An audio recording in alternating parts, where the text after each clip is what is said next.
hello, and welcome to the E-commerce Evolution podcast, where we bring you the best of what's new and what's next in e-commerce. I'm your host, Brett Curry, CEO of OMG Commerce, and our mission with this show is to interview the top merchants, the top marketers, and the experts shaping the e-commerce industry. This episode of the E-commerce Evolution podcast is brought to you by Zipify and their flagship app, Zipify Pages. Zipify Pages is an e-commerce sales funnel and landing page builder that seamlessly integrates into your Shopify store. Just start with one of a growing list of templates and then customize and go. These templates are created by my friend, an 8-figure e-commerce store owner, Ezra Firestone.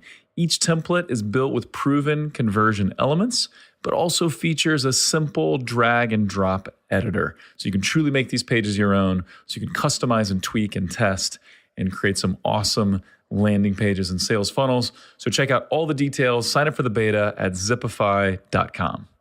Well, hello, and welcome to another edition of the E-commerce Evolution podcast. I'm your host, Brett Curry. Today, we're talking about the Google Display Network.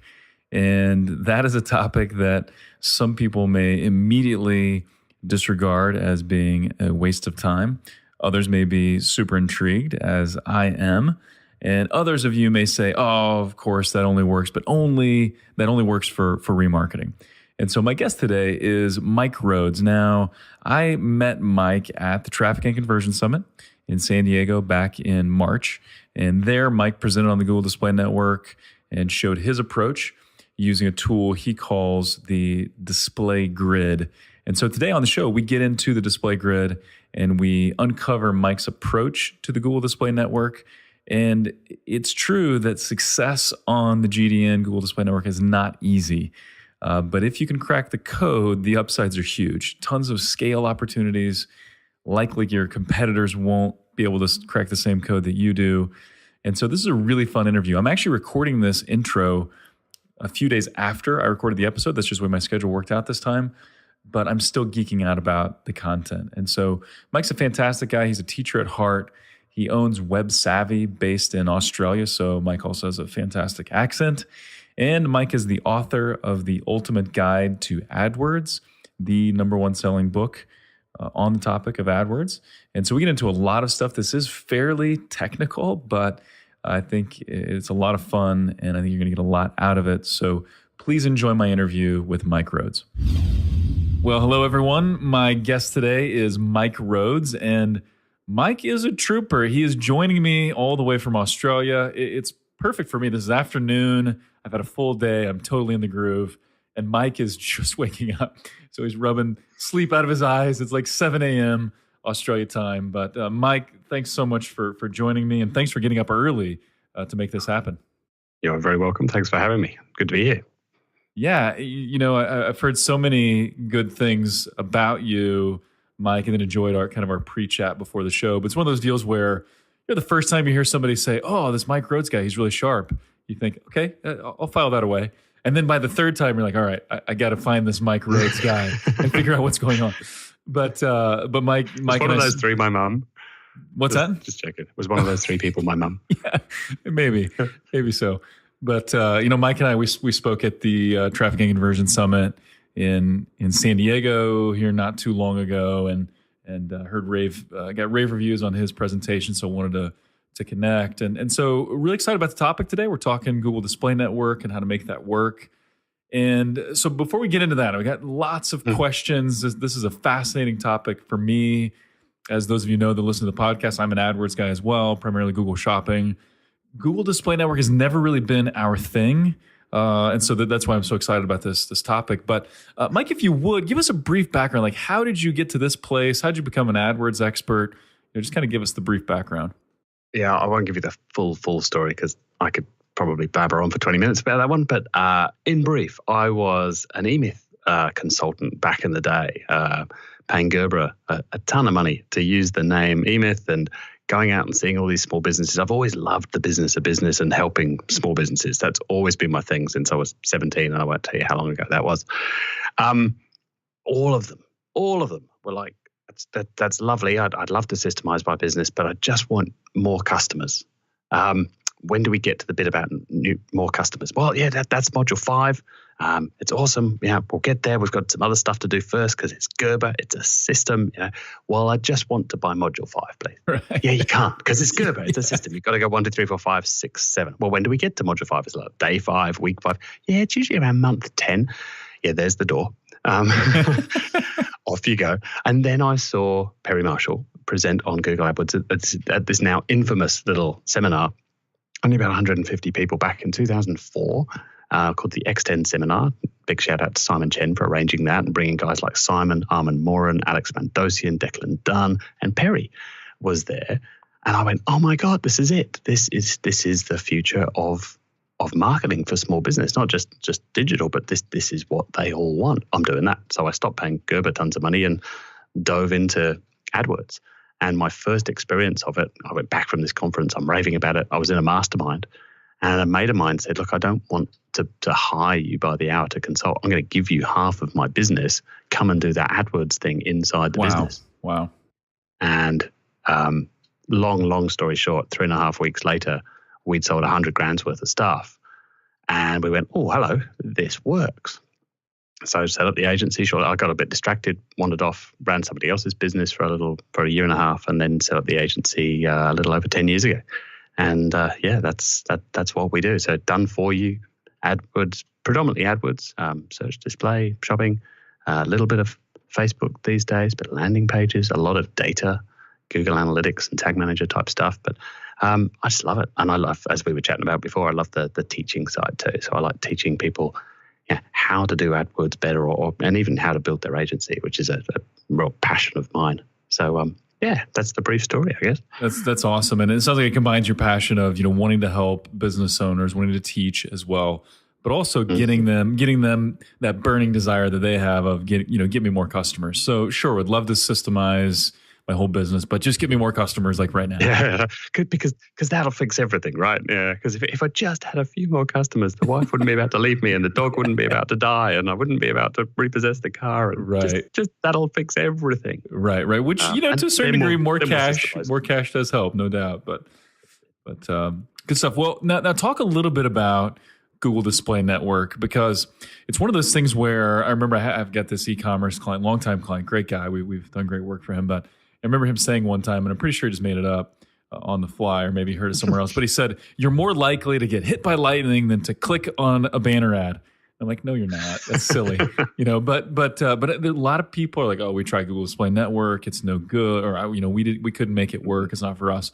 How did you become a Google Display Network expert? And then kind of what would be your answer to the skeptics? Like, why should you consider GDN? It is definitely much harder to get work, to make it work. But that's probably why I love it. We were chatting at TNC, a few of us, and about just how almost everybody at TNC was talking about Facebook. There were very few of us actually talking about Google. You, myself, Tom Breeze, that was about it. It's because GDN is hard to get right. Perry once called it a game of chess versus a game of checkers, comparing it to search. There is a lot more nuance there. And, let's confront the elephant in the room. There's a lot more fraud there. Facebook don't really have to deal with that problem because they know exactly where all of those ads are going and exactly who's seeing them all the time. But Google, the display network, is these 2 million plus websites across the web, everything from the huge ones like CNN and Oprah, all the way down to tiny, tiny little blogs and forums that you and I have never heard of, but Google knows which ones are out there. And within those 2 million sites, there are obviously billions and billions of pages, and Google lets you target in a variety of ways that we'll probably get to in a minute, target those pages and put your ads in front of people in a whole number of ways. Now, yes, there's some fraud out there. There are a bunch of sites that are literally made just to put those banner ads on so that they can get people to click, and some really, really smart people in probably Eastern Europe somewhere have got a whole bunch of bots that click on these ads for them and make it to do it in such a clever way that they try and fool the Google system, which is very hard to do, but make it look like their robots are humans clicking on these things, and there's a ton of money being made somewhere. But I just sort of see that as the cost of business. If your CPA actually is a bit sort of maybe 5-10% higher than it would be without all this fraud, then it's still so much cheaper and infinitely more measurable than TV or radio or billboards or whatever else that small business could be doing. And I kind of like the difficulty and the complexity really creates a barrier to entry. Like that keeps your competitors out, right? Or if they see you and they're drawn into the channel, it's going to be hard for them to do what you're doing if they don't know how to make the system work. As a mentor of mine said the other day, the bigger the problem, the bigger the gold. He is a very, very, very smart, multiple serial entrepreneur type thing.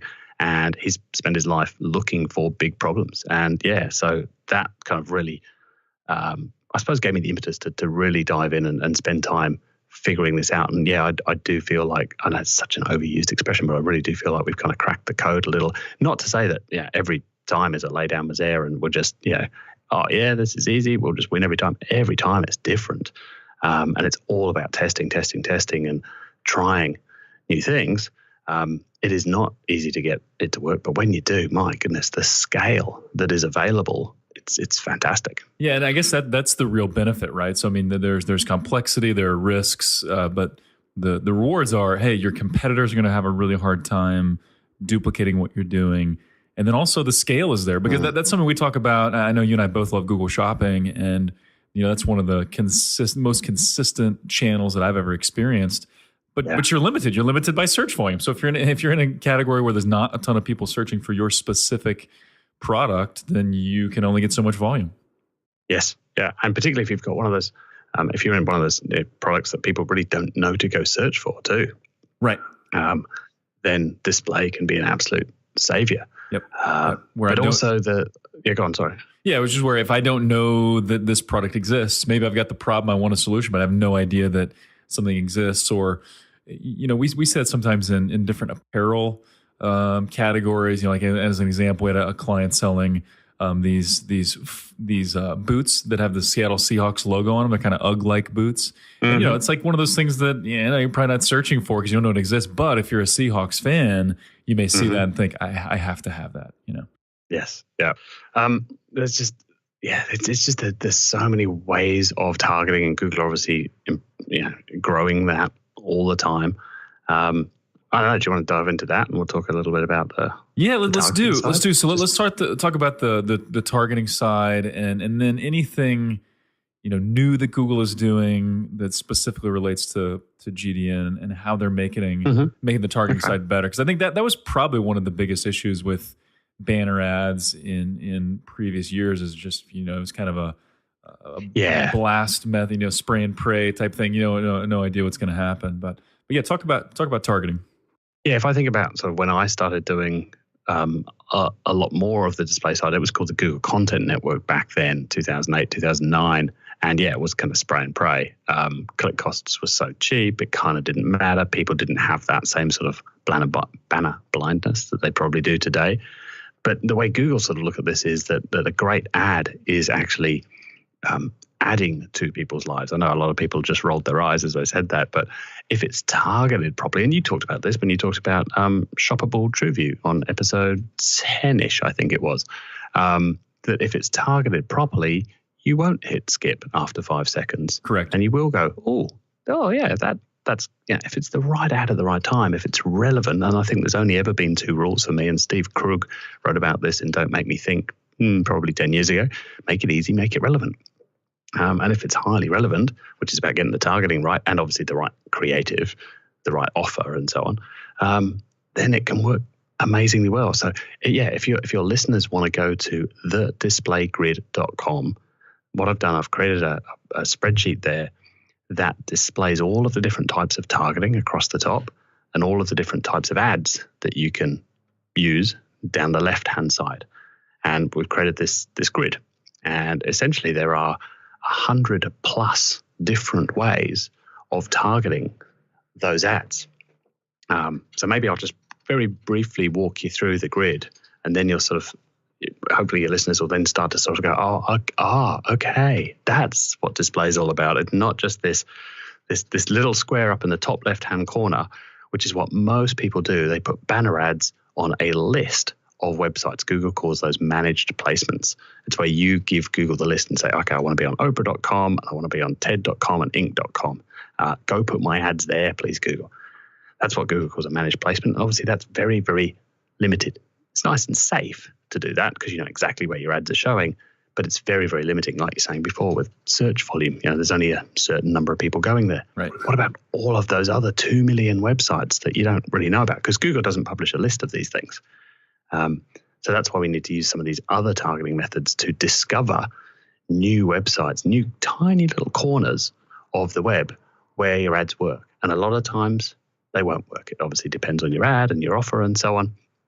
A lot of it won't work. So it's really the sort of, in a nutshell, the whole system is throw a lot against the wall and quickly remove the stuff that isn't working and leave the stuff that is.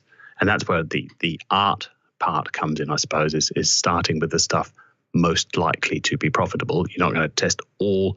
I think somebody worked out once for me, there are 147 squares on this grid, 147 different ways of targeting. You're not going to build 147 campaigns first time you do this, but you might build 2, 3, 4. And we're working on some tools to help people sort of build these out faster and create this quicker and easier and more painlessly, because some of them are a bit painful, but very quickly. You got a bunch of green columns there. That's contextual targeting. So that's where you give Google some information and say, hey, go find pages that are about this. So typically a keyword, but you'll notice one of those columns there is called topic. So Google has categorized every page on every one of these 2 million plus sites into one or more topics.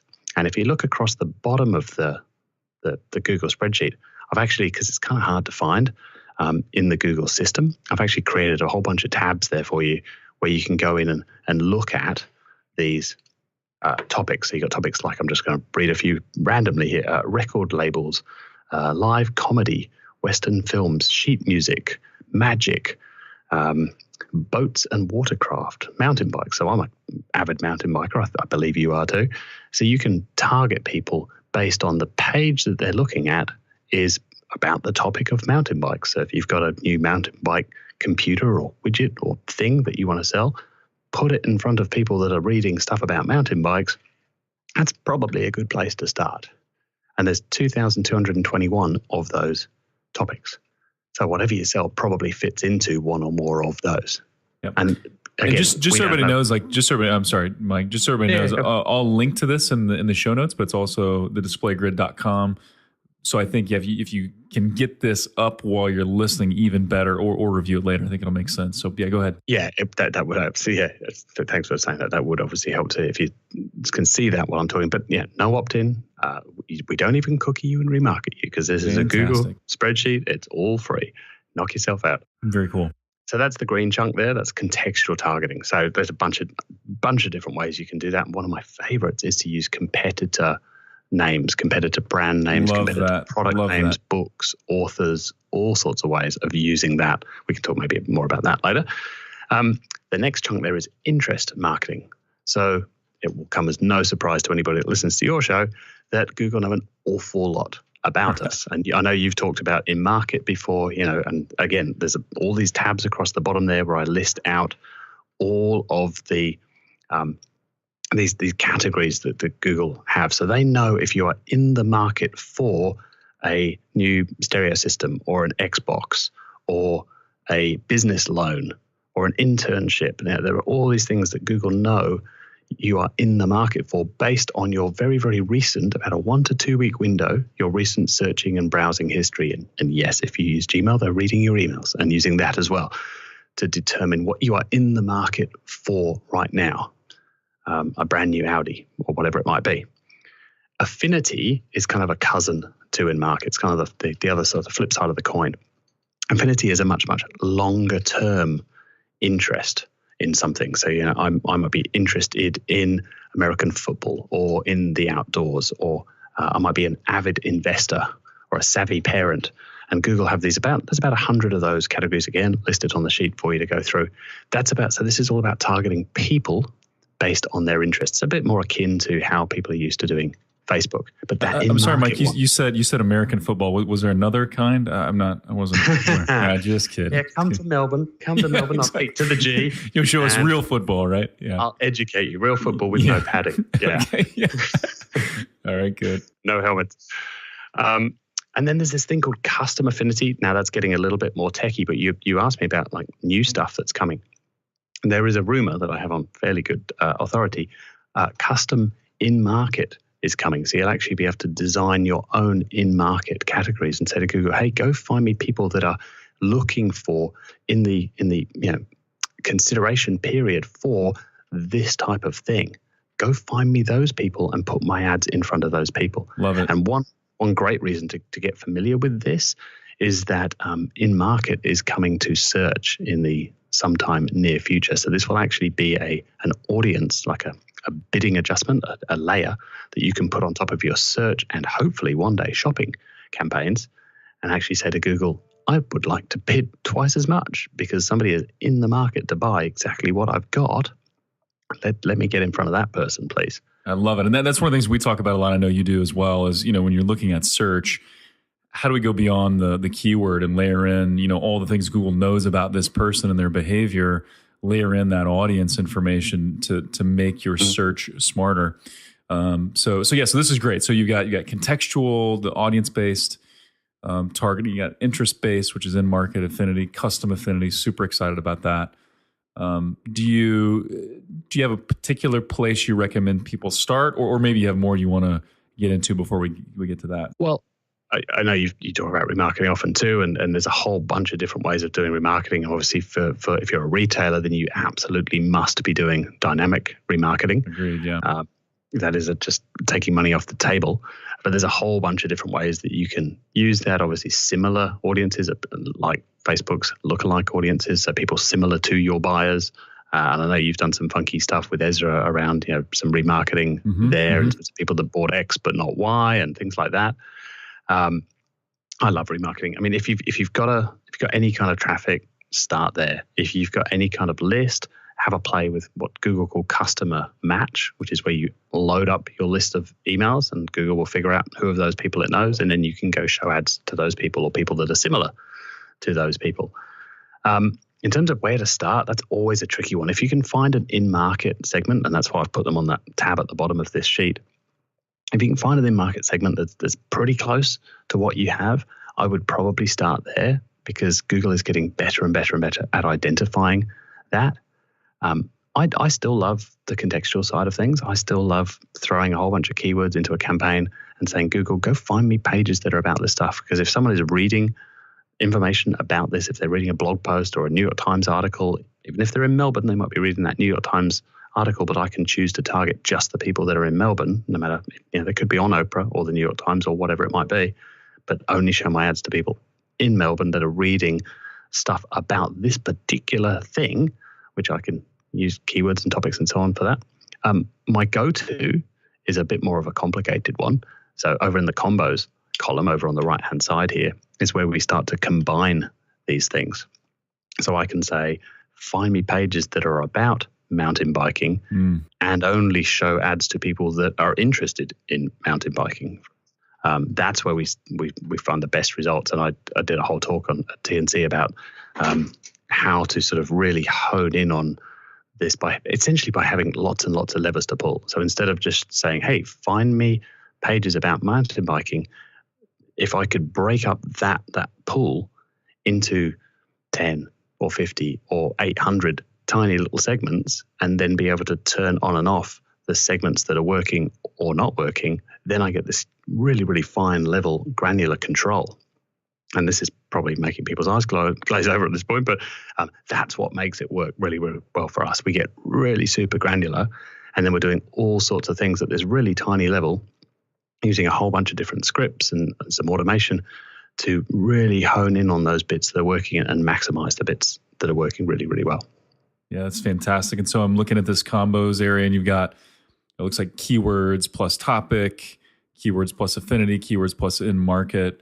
So I'm guessing that keywords plus in-market one would be pretty powerful.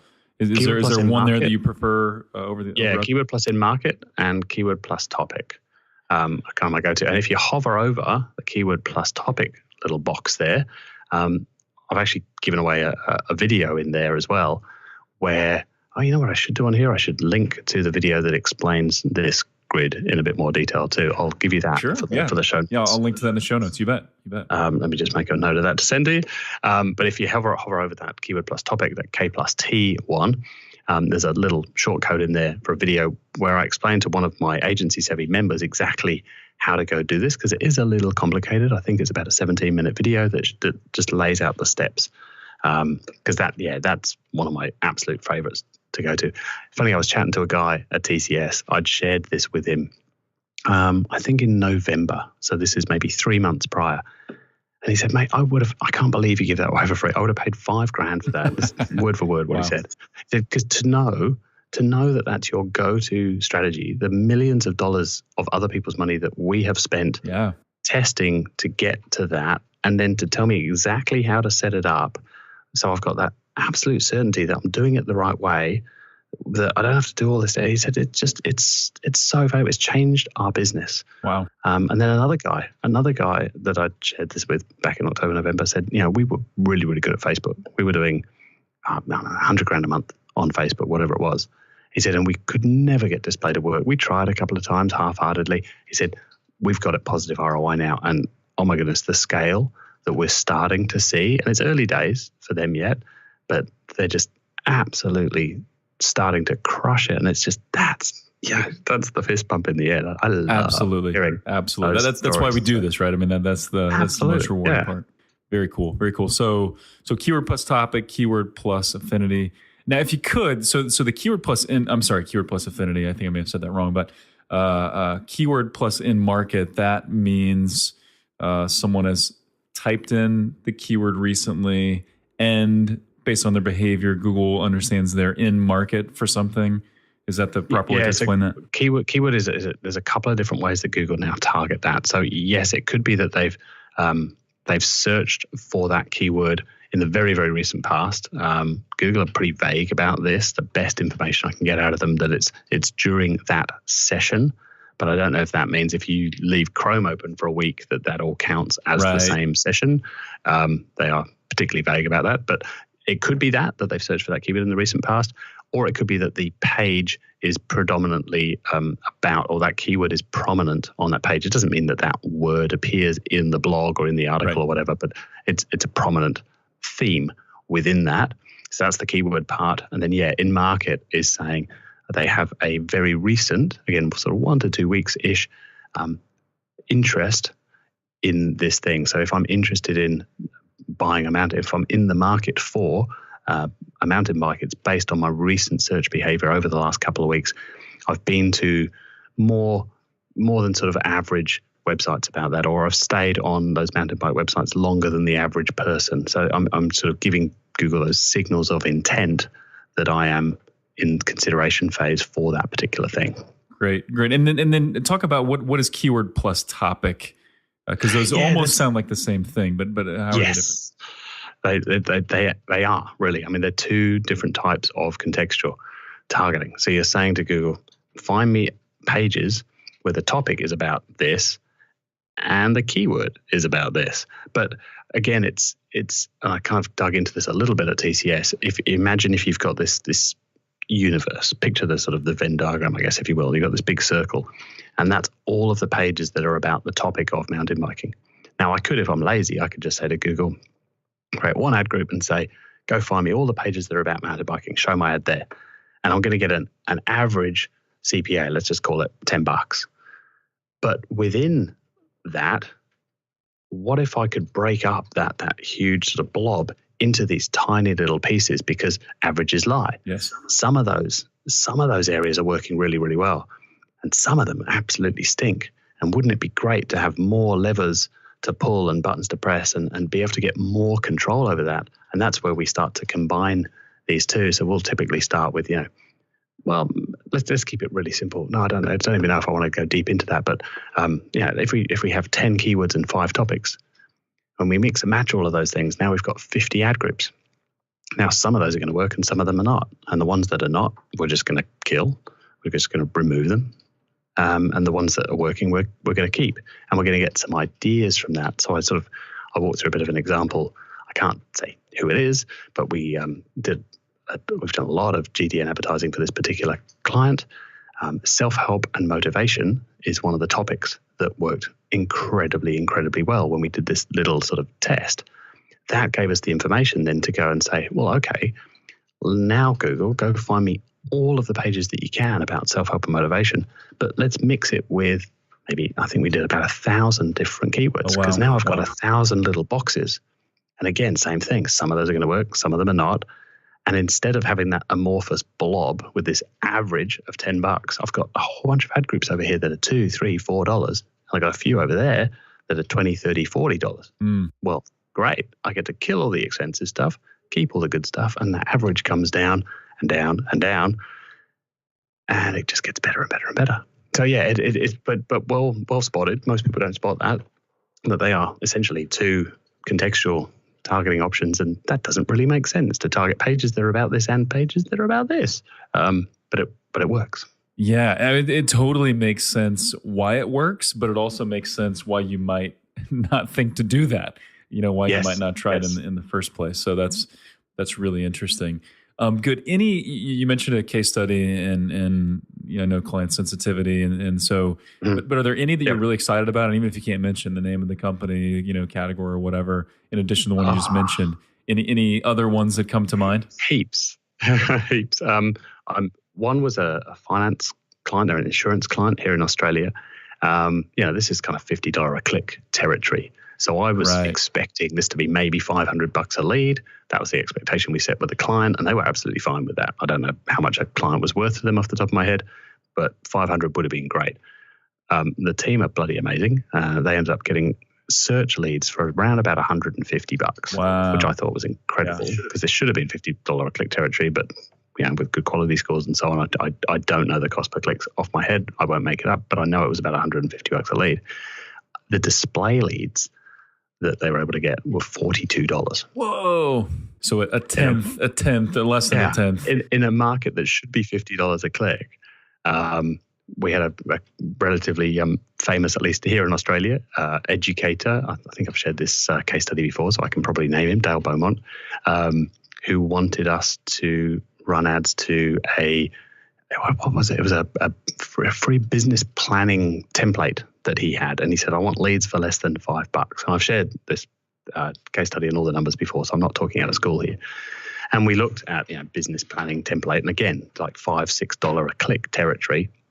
We ran these. We ended up running them as YouTube ads. And I think, I don't remember this off the top of my head, $3.18 is sticking in my head for some bizarre reason, but around about $3 leads. Wow. By targeting the YouTube stuff well. We've got a webinar client, finance client at the moment. We're getting webinar leads at a great price. We've got a fairly famous, he's not your guru. You wouldn't know of him. I probably couldn't mention his name. Big teeth, tall guy.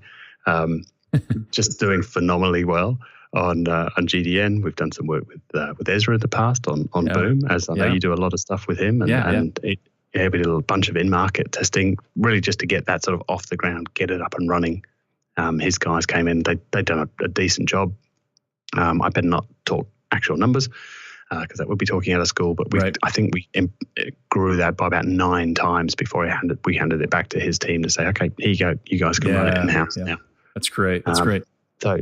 So lots of fun. I think it's become very clear. It's becoming very clear to people that, okay, if we've tried GDN in the past, we most and it didn't work. It was most likely because we were not targeting properly. We did not have the sophistication to target and test and tweak and to get that granular view of what audience segments are working and what audience segments are not.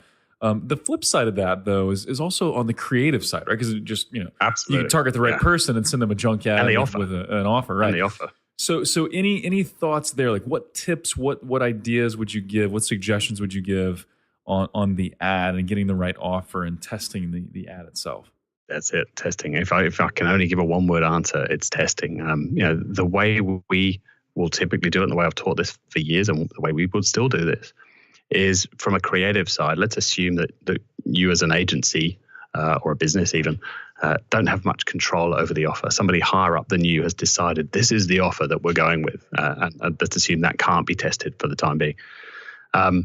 Creating a range of image ads. Let's just start with, say, banner ads, having them as different as possible, but all going to the same offer, but not assuming I think the biggest mistake people make with banner ads is they have their graphic designer go and create one, maybe two different ads, but then they have, the 8 standard IAB sizes.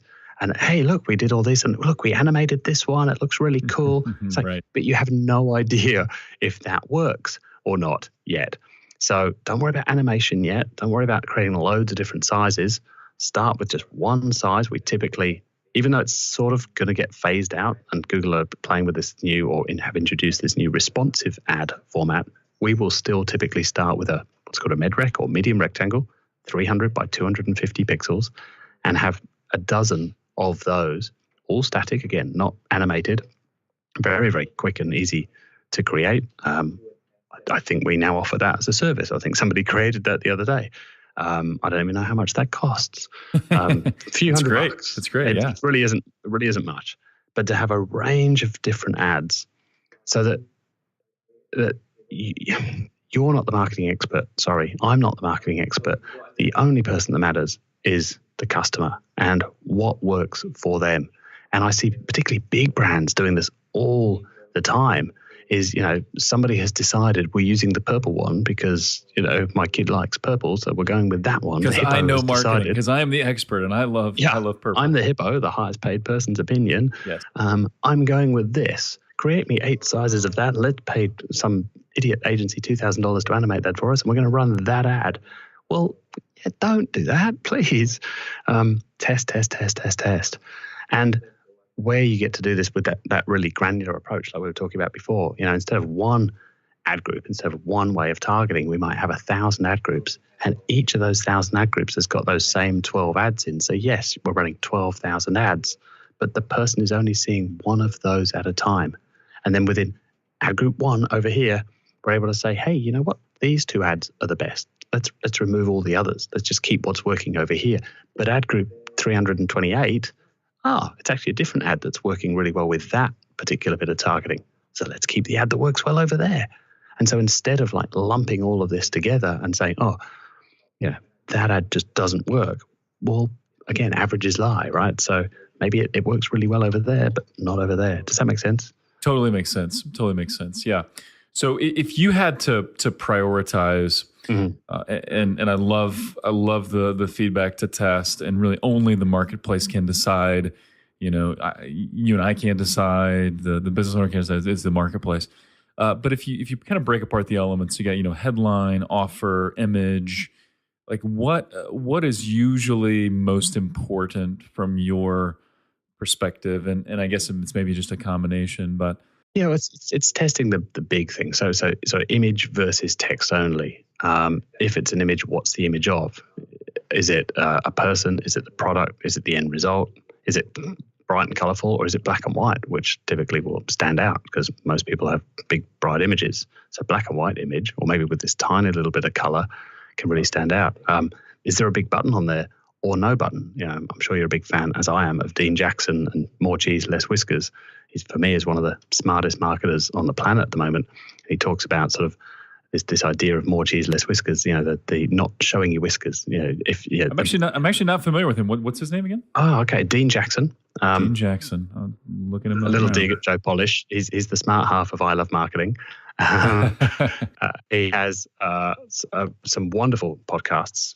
He's got a great one with Dan Sullivan, who's I'm a massive fan of, but he has a newish podcast called More Cheese, Less Whiskers. And very, very in a nutshell, More Cheese, Less Whiskers is essentially, and this is all Dean stuff. I'm stealing this. I did not make this up. But your prospect is the mouse. And the mouse has 2 reasons in life. Get cheese, avoid cat. And it will gnaw through 3 inches of wood to get to more cheese. But as soon as it sees a hint of cat, the whiskers, it will run the other way. I love it. Most people's marketing is just full of whiskers. We do this and we do that and we do that. And, think about the real estate billboard with the 6-foot high picture of the guy in the suit with the teeth. It's like, it's all about them. Yeah. It's not about you. It's like more cheese. We need more cheese. Give them the benefits, sell the benefits, talk about the benefits more. Don't be turned. So we will test button or no button, because a button while we have that mental heuristic of it's a button, I need to click on it, and it will often improve your click-through rates, it's also looking more like an ad at that point. And obviously, I'm sure you're familiar with guys like Justin Brook and testing things like advertorials. Ryan Dice talked a lot about this a couple of years ago, pushing people to the blog post so that you could cookie them and remarket to them later. So if you're pushing people to a blog post or an advertorial or something like that, that's much sort of a soft sell, then maybe that ad has just got this little read more link to it and it's looking more texty. It's not a big sort of shiny button that suggests click on this and we'll sell you something. Yeah, or kind of like what Ezra does with the pre-sell engagement page, right? Where it's kind of here's an article on tips, ideas, suggestions for our market related to our product.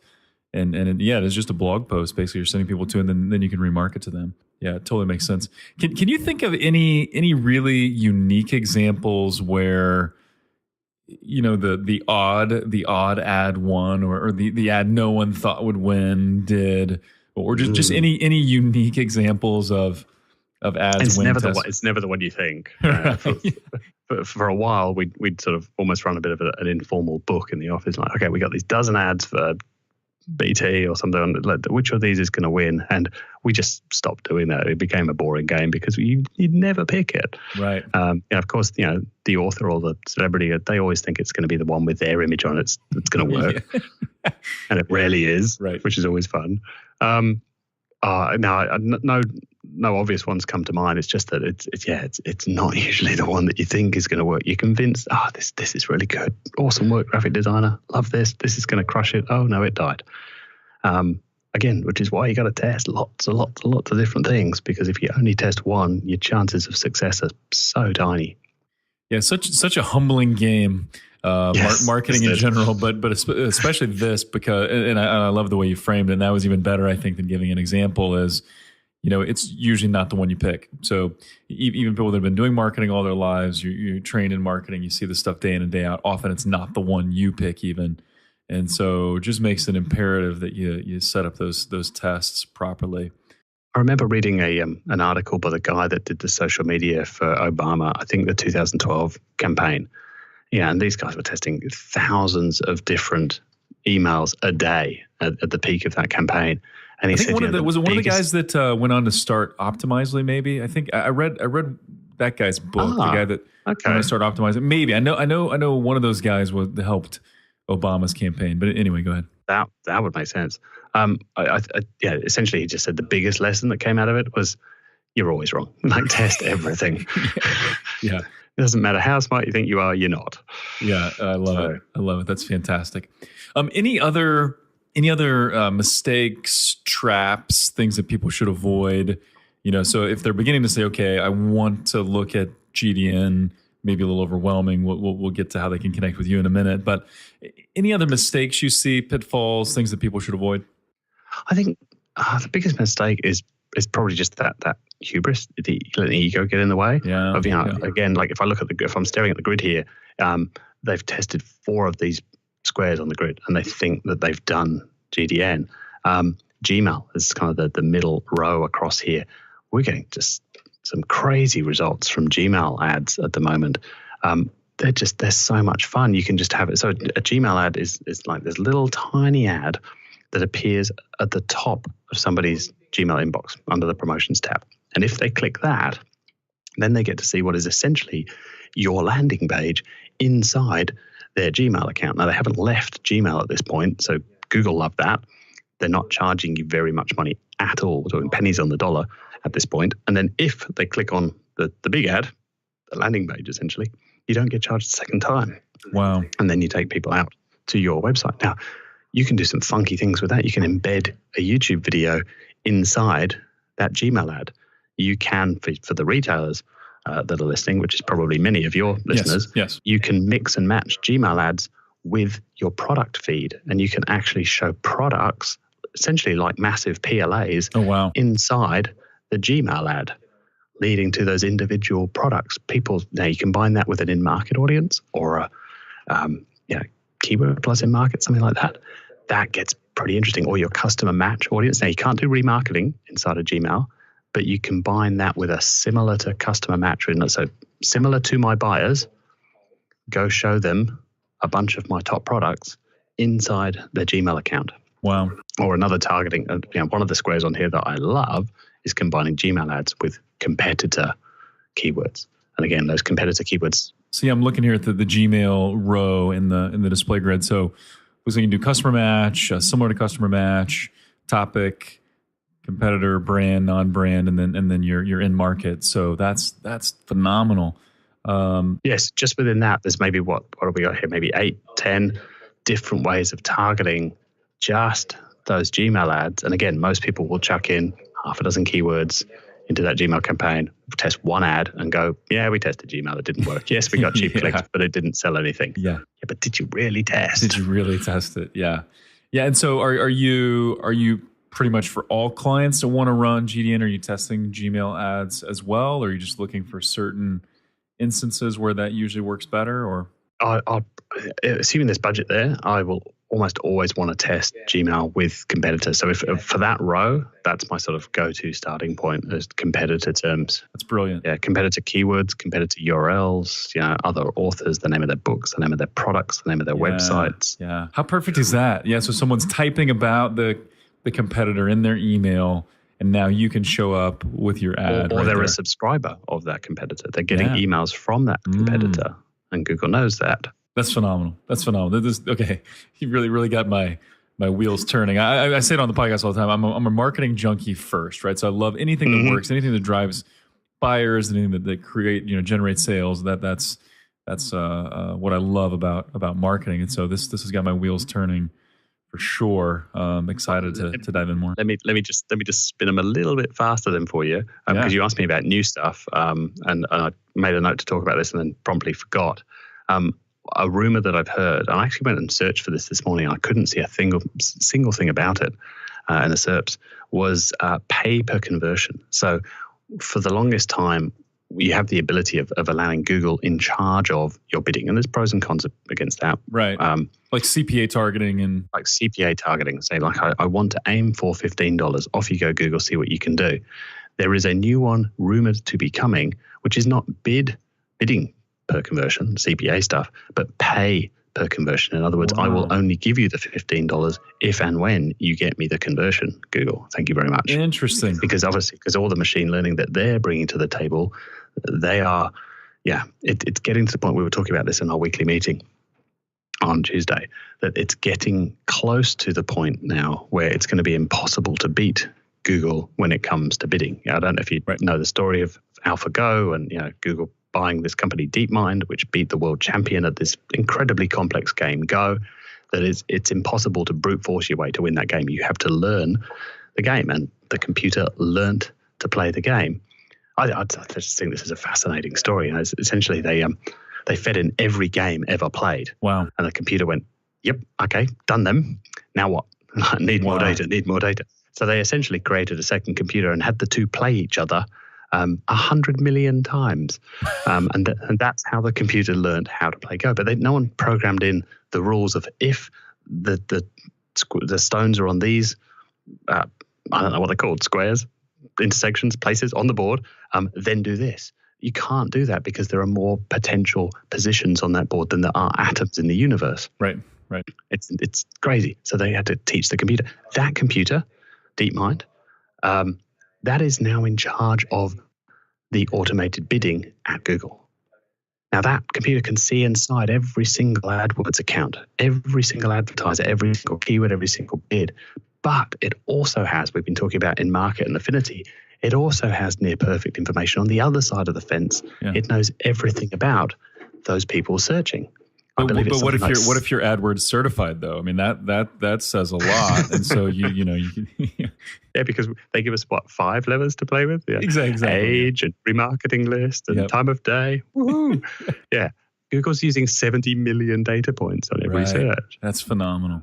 So yeah, that is getting close to the point where it's going to be hard to beat. But right now, we typically find if we turn on target CPA or something like that, typically results will dip. I liken it to a good agency at the moment. If your account's a mess, then a good agency is going to improve that. But if you're a great agency, then a good agency takes over. results are likely to go down. If you can stick it out, if you can give the computer enough time to learn about you, it will possibly come good, but not always. So yeah, right now it's a case of let's keep testing with it, let's keep experimenting with it, but we're still not seeing it at that point yet. But Google say that there's this. I could talk about again, marketing junkie too. There's all this stuff that's coming in terms of how they look at users, and in terms of how they do cross-device tracking and all this stuff that there's sort of rumored to be coming in the next 6 months. And I've been told like once that's rolled out, then watch it. Yeah, because the game's going to get interesting at that point. Right.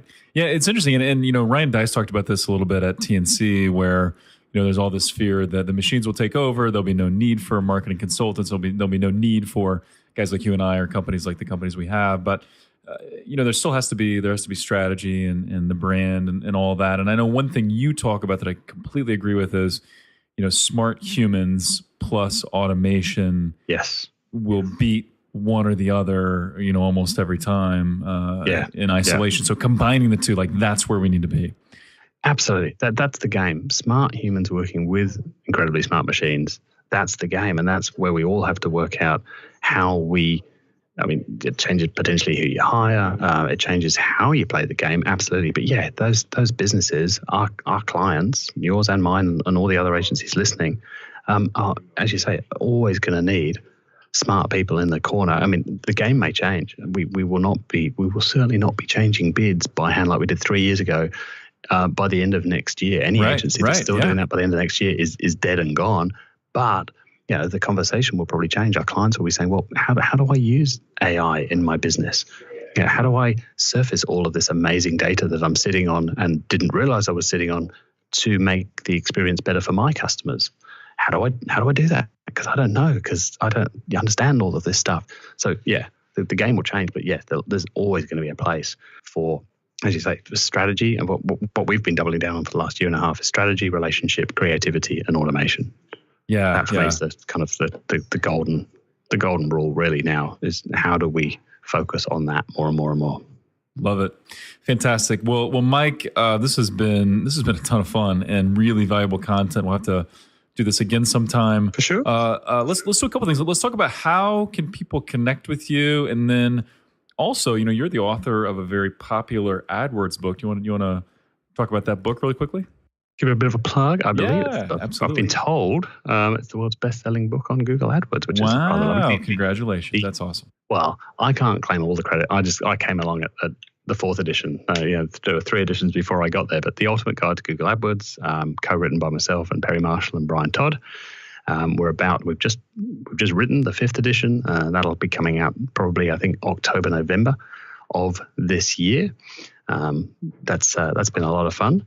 And probably the main place to go find me is agencysavvy.com. So that's where I teach how to do AdWords better, how to grow your agency if you're an agency.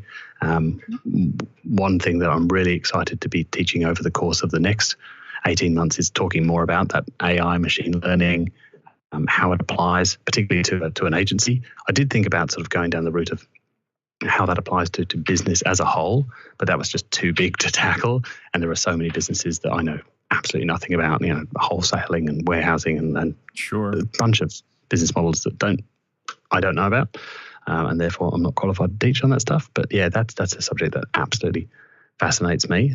So I'm keen to pass on the little bit that I know about that stuff in Agency Savvy in the coming months. But yeah, we've got tons of AdWords training there. I've got a whole Google Display training course, 10 plus hours of training around Google Display, where we dig into this stuff in a lot more detail, and particularly the specifics around the how to do all of this stuff. We give away some of our scripts in that group that can just they can save you so many hours and so much money by just having the right automation in the right place. That's been battle tested. That's what I love doing. It's just helping people make the machine work better for them. Yeah, it's phenomenal. So Agency Savvy, you also have Web Savvy and PPC Savvy, if I'm not mistaken. So PPC Savvy is, we could combine the two. Okay, got it. So agencysavvy.com is the main one, and then websavvy.com.au. That's if you think you might be a good fit for a client, or you'd like us to take a look at your account, audit your account or whatever, websavvy.com.au that's the sort of the done for you service, and agencysavvy.com is the teaching side of the business. Perfect. Got it. Okay, that looks awesome.